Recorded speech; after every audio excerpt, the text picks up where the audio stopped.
Hola, hola amigos, feliz mañana para cada uno de ustedes. Una vez más, aquí la oportunidad que Dios nos da para abrir su palabra. Hoy vamos a meditar en el libro de Salmos en el capítulo 74. Este capítulo consta de 23 versículos. Este capítulo habla de un llamado de urgencia de parte de David para que Dios pueda manifestarse, ya que sus enemigos están buscándolo. Vamos a meditar en estos 23 versículos para poder adquirir enseñanzas para nuestra vida. Vamos a orar. Padre nuestro que estás en los cielos, gracias Señor Jesús porque cada mañana nos levantas a cada uno de tus hijos para poder buscarte. Es muy importante en estos tiempos, Padre, buscarte, no porque haya una pandemia en todo el mundo, sino porque es una necesidad que cada ser humano debe tener en el corazón, porque usted ya está próximo para venir y queremos que nos prepare. Prepáranos hoy, en este día, te lo pedimos en el nombre de Cristo Jesús. Amén. Muy bien, apreciados amigos.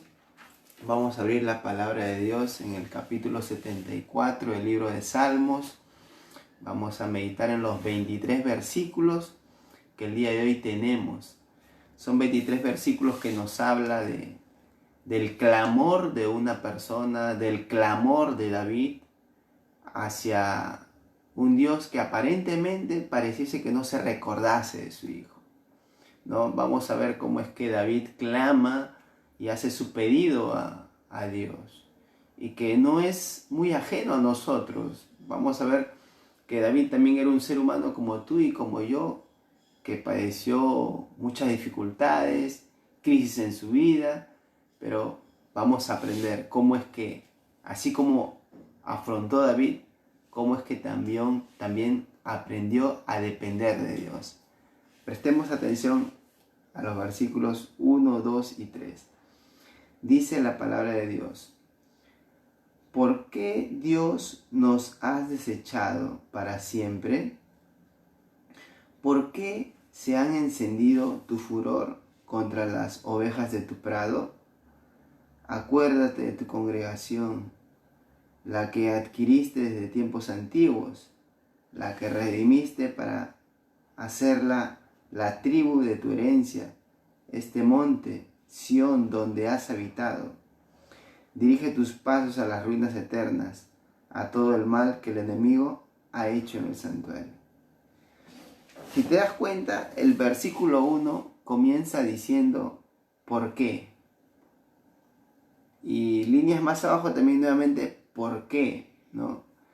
Entonces, el salmista David siempre está haciendo esa referencia, ¿no? ¿Por qué? Está esperando una respuesta. Cuando alguien dice ¿por qué? Es porque queremos respuesta. Y el salmista David, la respuesta que él quería era que Dios lo defienda. ¿Lo defienda de qué? Lo defienda de los enemigos que estaban queriéndolo buscar para matarlo. Entonces, aquí el salmista David hace una oración de impotencia, de no saber por qué suceden las cosas. En esta vida tal vez has experimentado alguna situación difícil y te has preguntado por qué, ¿no? Y muchas veces no entendemos por qué suceden esas situaciones difíciles, ¿no? ¿Por qué es que la crisis llega a todo este mundo? ¿Por qué es que tal vez la familia entra en crisis? ¿Por qué el matrimonio entra en crisis? O sea, la crisis hoy en día no es porque venga un virus y se genere una pandemia. La crisis siempre ha existido. Los problemas siempre han existido. Las dificultades siempre han existido. Que ahora la crisis haya aumentado y se haya generalizado, pues simplemente ha madurado, se ha expandido se ha proliferado, ha crecido, ahora la crisis está ya en masas, pero la crisis siempre ha habido. Por ejemplo, en el jardín del Edén, ¿en qué momento comenzó la crisis? Cuando Satanás introdujo el pecado en esta tierra de forma voluntariamente por nuestros primeros padres.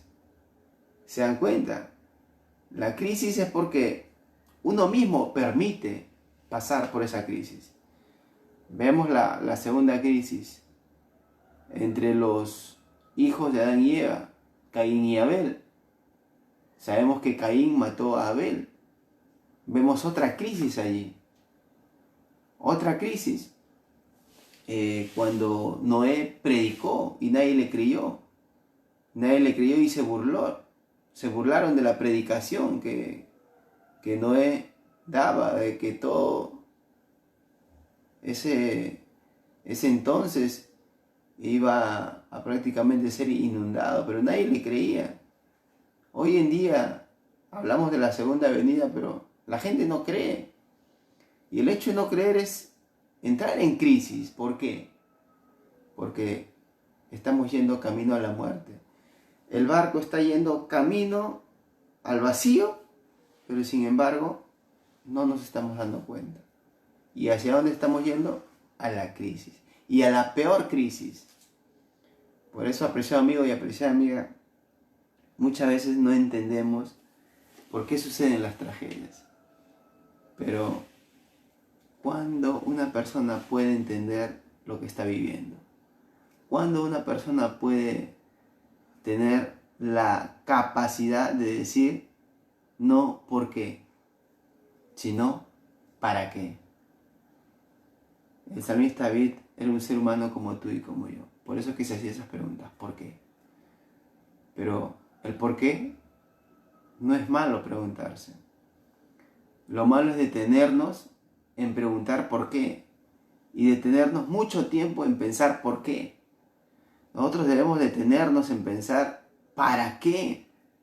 Y buscar la respuesta del ¿para qué? Cuando uno se detiene en el por qué,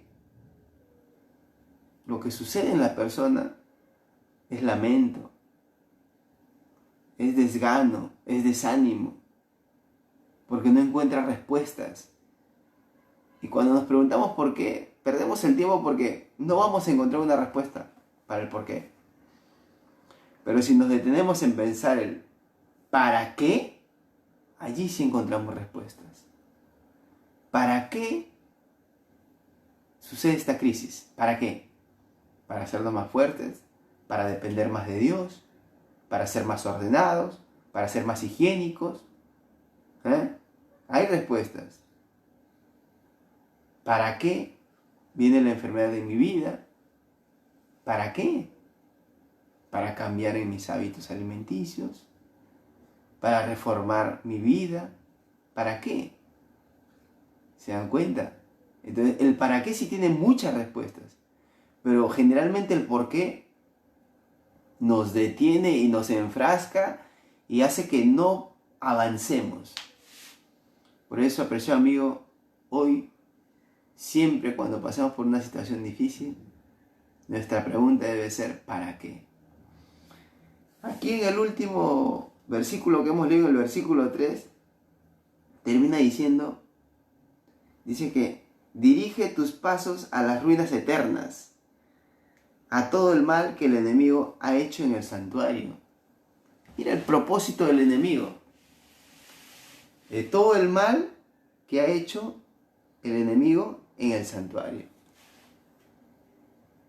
Tú sabes que Dios tiene un santuario. Dios tiene un santuario. Y lo que el enemigo quiere es echar por tierra a sus verdades. ¿Qué hay en el santuario? La resurrección. Y la resurrección está simbolizada por la vara de Aarón. Por eso es que en el santuario, en el lugar santísimo, en el arca del pacto, está la vara de Aarón. Y lo que quiere Satanás es echar por tierra esas verdades. Y hoy en día hacer creer a las personas de que la resurrección no es una realidad. Tú mueres y aquí quedas. Muchas personas, por eso que piensan de esa manera. Vivir la vida, dicen. La vida es una sola, pero no, mentira. Esa filosofía no le enseña la Biblia. La vida no es una sola. La vida no se acaba cuando uno muere en esta tierra. Dios enseña diferente en su palabra. Cuando la vida, nosotros descansamos en esta tierra, la vida no termina allí. Ese es un fragmento, es un espacio de la vida. Porque cuando Cristo venga resucitaremos. Y allí sí será una verdadera vida, pero vida eterna. O sea, cuando uno descansa en esta tierra, es el principio de lo mejor. Por eso, apreciado amigo y apreciada amiga, es muy importante meditar la palabra de Dios. ¿Qué es lo que quiere Satanás hacer en estos tiempos? En estos tiempos lo que quiere es derribar ese santuario, echar por tierra ese santuario, hacer ver a las personas de que las verdades del santuario no existen. ¿Qué otra verdad quiere echar por tierra que esté en el santuario, en el lugar santísimo? Los mandamientos. ¿Sí? Él coloca en la mente de muchas personas, incluso en la mente de muchos cristianos, de que los 10 mandamientos ya no son válidos. De que ahora solamente son 2. Ama a Dios y ama a tu prójimo, es suficiente. Pero es un conocimiento muy vago. Es un conocimiento escaso de meditación. ¿Y saben por qué te digo esto? Porque el enemigo está muy interesado ¿en qué? En que las personas no abran la Biblia. Sí. Y mucho eso está generando, no solamente aquí en Perú, en muchos lugares. Hay muchas personas que no abren la Biblia. Hay muchas personas que creen que este libro ya es un libro que pasó de moda. Que creen que este libro fue para las personas de hace años. Y déjame decirte que yo también pensaba así, pero vivía equivocado. Porque cuando yo pensaba que la Biblia no era un libro que podía hacer maravillas en las personas, mi vida era diferente, mi matrimonio era diferente, el trato con mi esposa era diferente. Dios gracias doy que me hizo conocer la palabra de Dios y hoy mi matrimonio es diferente. Tal vez no tengo abundancia en dinero, pero la abundancia en felicidad, en comprensión, en poder reconciliarnos después de una situación difícil, abunde en la vida del matrimonio que conoce a Jesús. Y Jesús está muy interesado en que nosotros podamos conocer su palabra, porque la palabra es lo que transforma a las personas. La palabra nos impulsa a diariamente colocarnos de rodillas. Sí, la palabra de Dios te impulsa inevitablemente. Tú abres tus ojos muy de mañana aún a oscuras. Nadie te obliga, no necesitas de un despertador. El Espíritu Santo te levanta. ¿Para qué? Para buscar a Jesús en oración, para buscar a Jesús por medio de su palabra. Y nuevamente te digo, muchas veces no conocemos el trabajo de Satanás. ¿Por qué? Porque no estamos yendo a la Biblia. Y cuando nosotros vayamos a la Biblia, agárrate.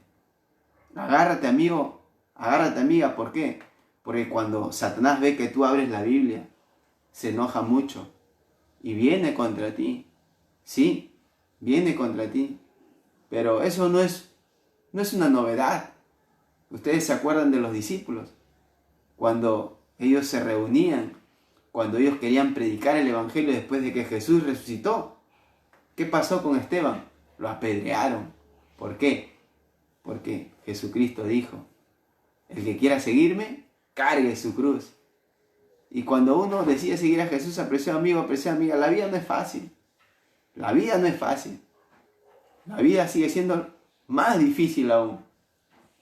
Porque, apreciado amigo y apreciada amiga, nosotros queremos invitarte a abrir lo que Jesús quiere que aprendamos.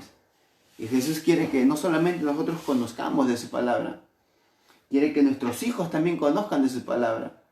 Cuando la familia completa entiende y conoce la Biblia, apreciado amigo, te vas a dar cuenta que la familia toda va a ser una bendición. Un pequeño pedazo de cielo. Sí, un pequeño pedazo de cielo donde hay armonía, donde hay comprensión, donde hay tolerancia, donde hay espacio para oír tanto al papá, tanto a la mamá, tanto a los hermanos. Y el conflicto va desapareciendo. ¿Y saben por qué? No porque yo diga, yo conozco la Biblia, entonces tengo que cambiar. No.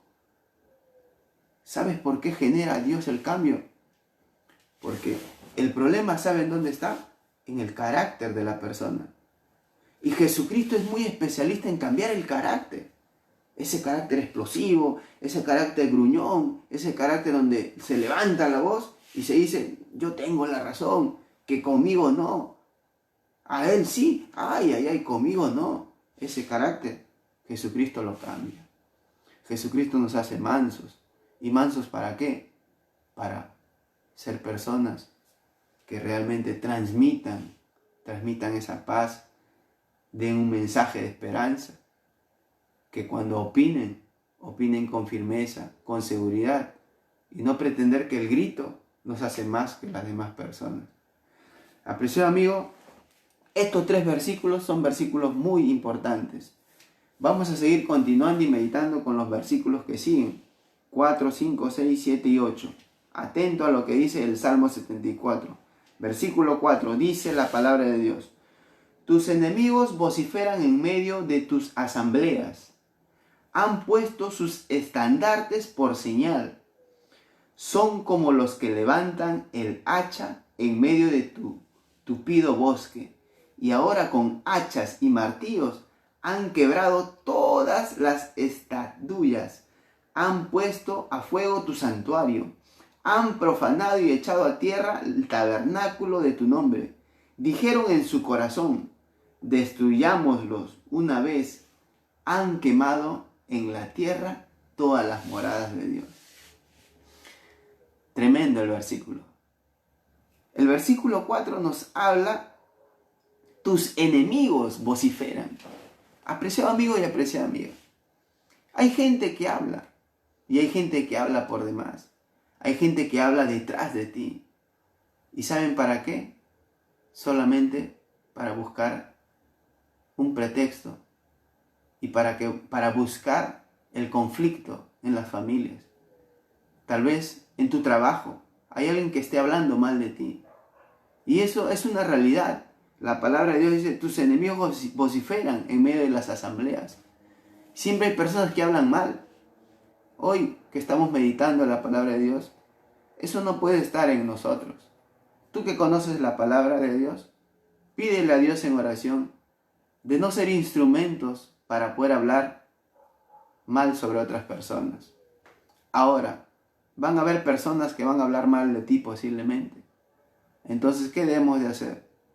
¿Orar en contra de esas personas? No, eso no enseña la Biblia. La Biblia está diciéndonos hoy que hay enemigos que hablan mal de las personas. ¿Saben quién es el primer enemigo que habla mal de las personas? Satanás.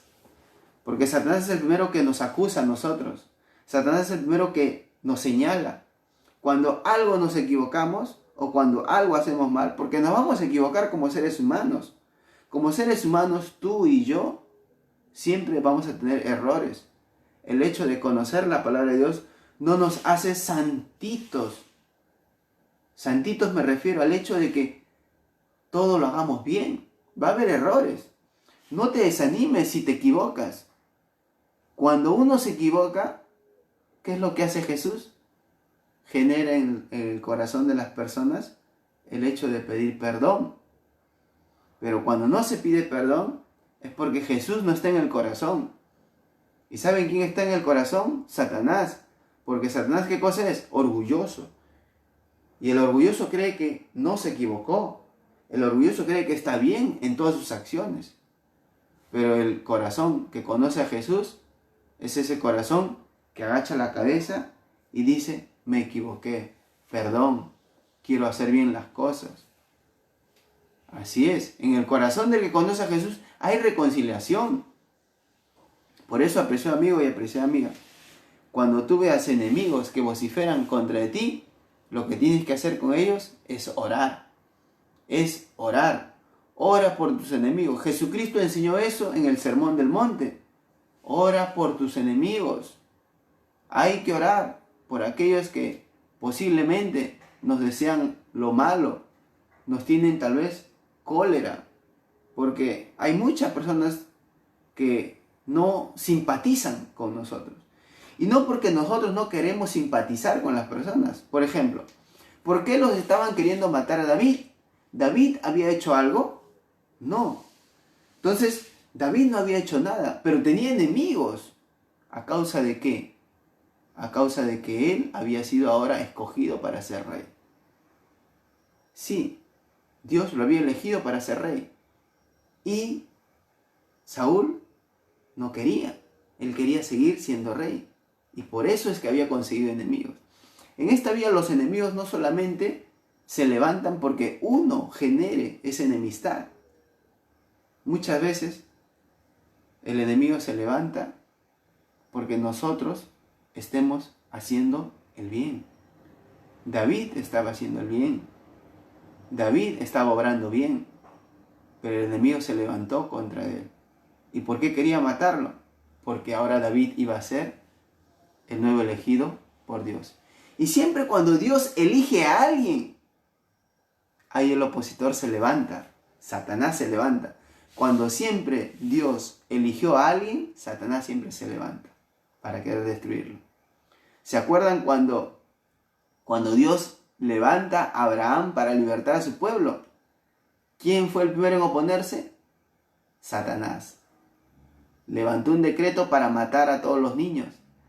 Pero la hija de Faraón rescató a ese niño. ¿Se dan cuenta?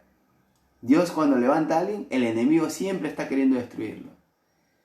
Y cuando Jesús comenzó a levantarse en esta tierra para ser nuestro Salvador, nuevamente otro decreto para querer matar a Jesús. ¿Y quién estaba detrás de ese decreto? Nuevamente, Satanás. Cuando Dios levanta a un ser humano en su nombre, el enemigo siempre se levanta también. Por eso hoy, que nosotros estamos estudiando la palabra de Dios, y tú que estás escuchando la palabra de Dios hoy, déjame decirte que el enemigo también se va a levantar. Y no te asustes, ¿por qué? Porque también eso lo experimentaron los discípulos. Pero hoy nosotros tenemos que aferrarnos más a Jesús, aferrarnos en su palabra, porque su palabra es lo único que nos va a sustentar. ¿Tiempos difíciles vendrán? Sí. ¿Tiempos difíciles van a venir? Y esto que ahorita está sucediendo es una pincelada de lo que viene más adelante. Jesucristo viene, es una verdad. Estés preparado o no, Jesucristo va a venir. Aceptes a Jesús o no aceptes a Jesús, Jesús viene. Independientemente de cómo nosotros estemos, Jesús va a venir. Pero yo quiero decirte hoy algo en el nombre de Jesús. Antes de que Jesús venga, debemos de aceptarlo. Si ya lo hemos aceptado a Jesús como nuestro Salvador, por medio del bautismo, sigue aferrándote a Jesús. No quites la mirada de Jesús. No te detengas. Haya desánimo, agárrate de Jesús. Y si es que tú me estás mirando hoy y no aceptaste a Jesús, es tiempo de aceptarlo. Yo y mi casa serviremos a Jehová, dice la palabra de Dios. ¿No te gustaría que tú y toda la familia completa vayan al encuentro con Jesús cuando Él venga por segunda vez? A mí me gustaría. Mi gran motivo, lo que me mueve para seguir a Jesús, es su amor. Porque todo lo que hizo en la cruz, lo hizo por amor. Y lo que Él hizo en la cruz, al entregarse por mí y por todas las personas, no lo pudo haber hecho cualquier ser humano. Solamente Jesús lo pudo hacer. Y si Jesús eso hizo por mí, entonces yo decido seguirle. Porque yo quiero ver a Jesús. Cuando Él venga por segunda vez, yo quiero verlo. Yo quiero que mi familia vea a Jesús. Yo quiero que mis hermanas vean a Jesús. Yo quiero que mis sobrinos vean a Jesús. Yo quiero que mis padres vean a Jesús. Yo quiero que mis familiares vean a Jesús. Por eso es que la vida de cada una de las personas tiene que ser transformada. Nuestra vida tiene que ser un testimonio. Un testimonio. Que vean en las personas que hay una transformación, porque esa transformación solamente la puede generar Jesús. No tú, no yo. Yo puedo decir, voy a cambiar, pero ¿cuánto me dura ese cambio? ¿1 mes? 2 meses, 3 meses, y nos cansamos y seguimos siendo las mismas personas de siempre. Pero cuando Jesús transforma, ay amigo y amiga, cuando Jesús transforma es diferente. Jesús transforma por dentro. Jesús no transforma por fuera. Jesús no transforma por tiempos. Jesús no transforma por temporada. Jesús transforma permanentemente. Sigamos leyendo, versículo 9, dice la Biblia: no vemos ya nuestras señales, no hay más profeta, ni hay entre nosotros quien sepa hasta cuándo. ¿Hasta cuándo Dios nos insultará el angustiador? Ha de blasfemar el enemigo perpetuamente contra tu nombre. ¿Por qué retraes tu mano? ¿Por qué escondes tu diestra en tu seno? Pero Dios es mi rey desde tiempos antiguos, dice David, el que obra salvación en medio de la tierra. Dividiste el mar con tu poder, quebraste en las aguas cabezas monstruos, aplastaste las cabezas del Leviatán y lo diste por comida a los habitantes del desierto. Abriste la fuente y el río, secaste ríos impetuosos. Tuyo es el día, tuya también es la noche. Tú estableciste la luna y el sol. Tú fijaste todos los caminos de la tierra, el verano y el invierno, tú los formaste. Aquí hay 2 partes que el salmista David habla. Aquí está hablando primero, ¿hasta cuándo? ¿Hasta cuándo va a suceder todas las injusticias? ¿Hasta cuándo el enemigo va a burlarse? ¿Hasta cuándo el enemigo se va a gozarse de la maldad que hace? Sí, eso es lo que dice, porque yo lo he leído en el versículo 10. Lo voy a volver a repetir. ¿Hasta cuándo Dios nos insultará el angustiador? ¿Se dan cuenta? ¿Hasta cuándo?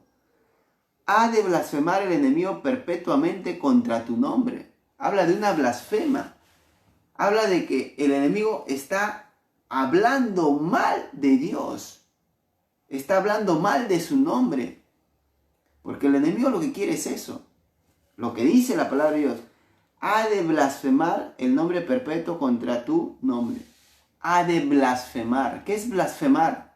Hablar mal de Dios. Hablar mal de su palabra. Hablar mal del santuario, del trabajo que está haciendo Dios. Por eso el enemigo lo que quiere en estos tiempos es blasfemar. Echar por tierra todas las verdades. ¿Y cuál es la verdad que Satanás está buscando, que el enemigo está buscando? Echar por tierra el sábado. Sí, echar por tierra el sábado. Ya te venía diciendo, quiere colocar en la mente de las personas que los 10 mandamientos ya no existen, los 10 mandamientos ya no es válido, que solamente son 2. Ama a tu prójimo como a ti mismo y ama a Dios, suficiente. El resto no, el resto ya no sirve. Pero Jesús, cuando vino a esta tierra, dijo, yo no he venido a abrogar la ley ni los profetas. En otras palabras, yo no he venido a anular la ley y los profetas. Lo dijo Jesús en esta tierra. Y si Jesús lo dijo es porque es cierto. Jesús no vino a anular la ley. Pero el enemigo está colocando en la mente de las personas que la ley ya no sirve. Que los 10 mandamientos no sirven. Que el 4.º mandamiento, que es descansarás el día sábado, no sirve. Y acuérdate, apreciado amigo y apreciada amiga, que el cuarto mandamiento, que es el día de reposo del día sábado, será el examen final. Porque el mundo todo se está preparando para ese examen final. Porque va a haber dos grupos. Un grupo que decida guardar el domingo y un grupo que decida guardar el sábado. Sí, eso es una verdad que está escrito en el capítulo 13 de Apocalipsis. El enemigo va a venir en contra de aquellos que guardan el sábado. ¿Por qué? Porque los que guardan el sábado son aquellos que siguen a Jesús. Y Satanás siempre ha estado en contra de los que siguen a Jesús. Y con la filosofía de decir tenemos que guardar un día, que la familia, necesitamos estar juntos toda la familia, el día domingo que es el día de la familia, y todos vamos a descansar ese día, maquinando, disfrazando. ¿Para qué? Para echar por tierra la verdad del sábado. Pero solamente unos cuantos, cuando digo unos cuantos estoy hablando de 5, de 6, cuando digo de unos cuantos va a haber una minoría, porque la gran mayoría va a querer guardar el domingo. Y esa minoría que se aferra el sábado van a ser los que van a ser perseguidos. Van a ser aquellos que van a ser mirados mal. Por culpa de ellos todo esto sucede.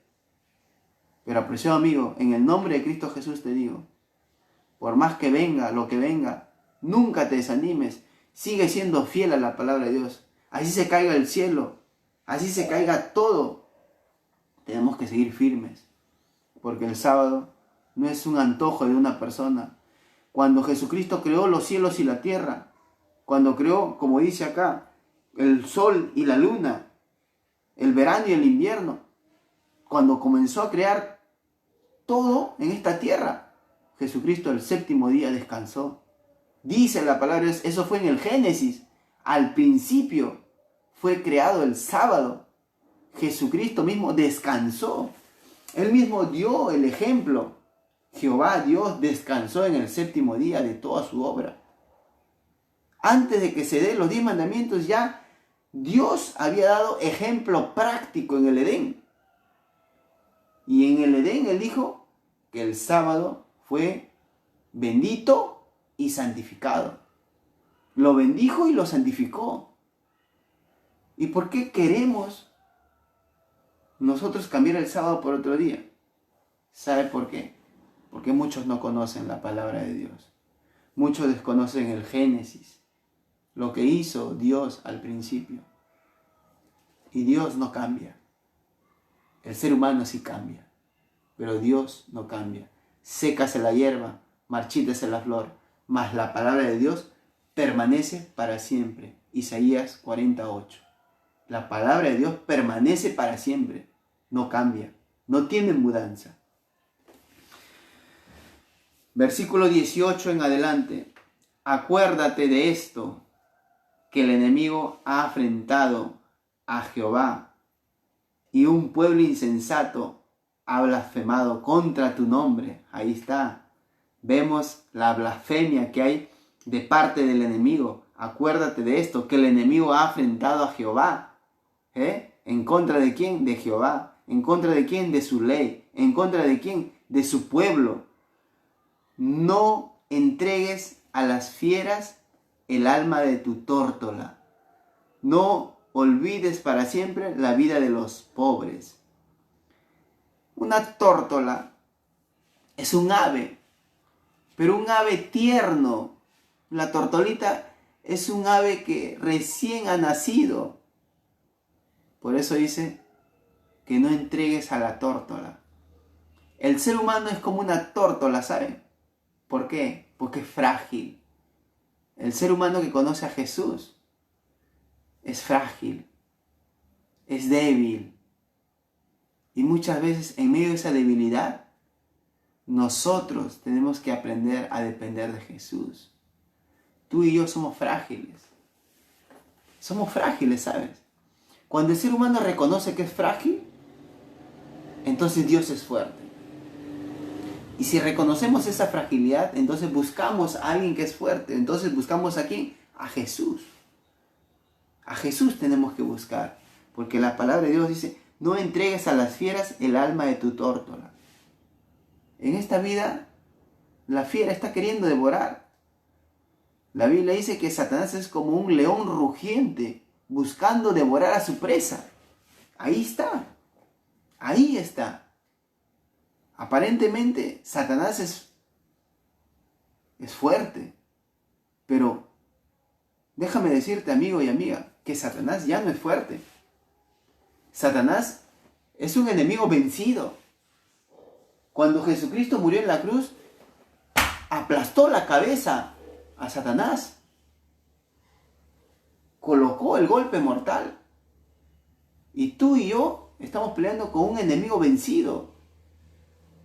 Sí, un enemigo que ya está vencido. No le tengas miedo a lo que pueda hacer Satanás. Si viene la enfermedad a tu vida, no le tengas miedo a la enfermedad. Claro que como ser humano voy a llorar, sí. Si me viene una enfermedad, ¿por qué no lloraría? Soy un ser humano, no soy de fierro. Pero la enfermedad no puede ser mayor que Dios. La enfermedad no puede ser que yo deje de seguir mirando a mi Dios. Porque si en esta vida viene una enfermedad, recuérdalo. Posiblemente descansemos, pero Jesucristo nos va a levantar. Y ahí comienza lo más hermoso. Si es que en esta vida esperamos a Jesús y Jesús no viene, descansamos, ten la seguridad de que Jesús cuando venga nos va a levantar. Sí, apreciado amigo, Jesús nos va a levantar. Versículo 20, vamos llegando al final. Mira al pacto, porque los lugares tenebrosos de la tierra están llenos de habitaciones de violencia. Versículo 21. No vuelva avergonzado el abatido, el afligido y el menesteroso alabarán tu nombre. Levántate, Dios, aboga tu causa. Acuérdate de cómo el insensato te insulta cada día. No olvides los gritos de tus enemigos. Sube sin cesar el alboroto de los que se levantan contra ti. Apreciado amigo y apreciada amiga, acá la palabra de Dios dice que Dios un día se va a levantar. Y cuando la palabra de Dios está hablando de que Dios se va a levantar, es porque va a hacer justicia. Va a hacer justicia. Y va a dar a cada uno conforme a sus obras. Unos que acepten a Jesús y los que no hayan aceptado a Jesús. Los que hayan aceptado a Jesús simplemente irán con Él. Se irán con Él. Y los que no hayan aceptado a Jesús no podrán. Los que no hayan aceptado a Jesús simplemente experimentarán la muerte eterna. Aquel que decide seguir a Jesús va a verse galardonado con la vida eterna. Sí. ¿Y quiénes verán a Jesús? Aquellos que lo hayan seguido. Esto no se trata de religión, apreciado amigo y apreciada amiga. Entiéndelo. Esto no se trata de que a qué iglesia voy. Se trata de ser un cristiano de la Biblia. Un cristiano que esté diariamente orando. Cuando se levanta, cuando sus ojitos abren, lo primero es buscar a Jesús en oración. Buscar a Jesús, orar. Eso es aquel que sigue a Jesús, es aquel que está orando. Aquel que no está orando le está diciendo, Señor, yo no necesito de ti. ¿Por qué tengo que orar? No necesito de ti. No lo dice sus labios, pero sus acciones dicen, yo no necesito orar, no necesito de ti. Cuando uno no abre la palabra de Dios, le está diciendo, no necesito de tus indicaciones. No necesito que me digas cómo tiene que ser mi vida. No necesito que me digas cómo tiene que ser mi matrimonio. No necesito. ¿Por qué? Porque la palabra de Dios nos dice todo. Nos dice cómo alimentarnos, nos dice cómo criar a los hijos, nos dice cómo debemos de conducirnos en esta vida. Nos dice todo. Pero cuando no la abrimos, le estamos diciendo eso, Señor, no quiero saber nada. No quiero que me enseñes nada. Yo solo quiero enseñar. Yo solo quiero dirigir a mis hijos. Yo solo quiero dirigir mi matrimonio. Y ahí es donde viene la desgracia del ser humano, cuando quiere hacer las cosas solo. Por eso, apreciado amigo y apreciada amiga, yo quiero animarte a que podamos orar, a que podamos estudiar la palabra de Dios y podamos contarle a otras personas eso. Sí. Apreciado amigo y apreciada amiga, yo quiero terminar con un llamado. Aquí la palabra de Dios nos ha dicho de que Dios va a hacer justicia. Y va a hacer justicia, ¿por qué? Porque este mundo está lleno de injusticia. Y Dios quiere darte la mayor justicia. Dios quiere darte la vida eterna. Dios quiere que tú lo aceptes. Y comiences hoy aceptándolo en tu corazón. Si tú lo has aceptado en tu corazón, siéntete bendecido. Y si no lo has aceptado aún, puedes comenzar. ¿Cómo oro? Nunca me enseñaron. Cierra los ojos, ponte de rodillas y habla con Jesús. Así como hablas con cualquier persona. Esa es la manera correcta y simple de orar. No hay una manera como una poesía que tiene sus partes, no. Conversa con Jesús como si fuese un amigo. Ahorita vamos a conversar con Jesús como si Él fuese nuestro amigo. Vamos a orar. Inclina el rostro y cierra los ojos. Padre nuestro, Señor Jesús, gracias porque hemos abierto tu palabra. Muchas personas nos están mirando en este momento. También han escuchado tu palabra, Padre. Hoy tu palabra ha sido muy clara, nos ha hablado de que muchas veces nosotros nos hacemos la pregunta ¿por qué suceden las crisis? ¿Por qué suceden estas cosas? Pero hoy nos has enseñado de que no debemos de preguntarnos por qué suceden las cosas, sino para qué suceden las cosas. Y van a haber tiempos difíciles, Padre. Esto solamente es un principio de lo que está pasando este mundo. Situaciones difíciles van a haber peores. Hoy la Biblia nos ha enseñado, Padre, que el enemigo está con toda la intención de echar por tierra tus verdades. Pero si vamos a estudiar tu palabra, Padre, vamos a entender cuáles son tus verdades y no ser parte de aquellos que hablan en contra de ti, Padre. Permítenos tener la capacidad de abrir tu palabra para poder tener un poco más de luz, Padre. Bendice este estudio, bendice a las personas que están detrás de las pantallas mirando esta programación. Bendice a sus familias. Bendice a aquellas personas, Padre, que están pasando por situaciones difíciles por esta pandemia, por este virus que nos está acechando. Coloca ánimo, fortalece en los corazones. Que tu palabra sea un bálsamo para cada uno de nuestras vidas, Padre. En el nombre de Cristo Jesús. Amén. Muy bien, apreciado amigo y apreciada amiga. Siéntete bendecido. Siéntete amado. Cristo te ama, nunca lo dudes. Maranatha, Cristo viene, prepárate.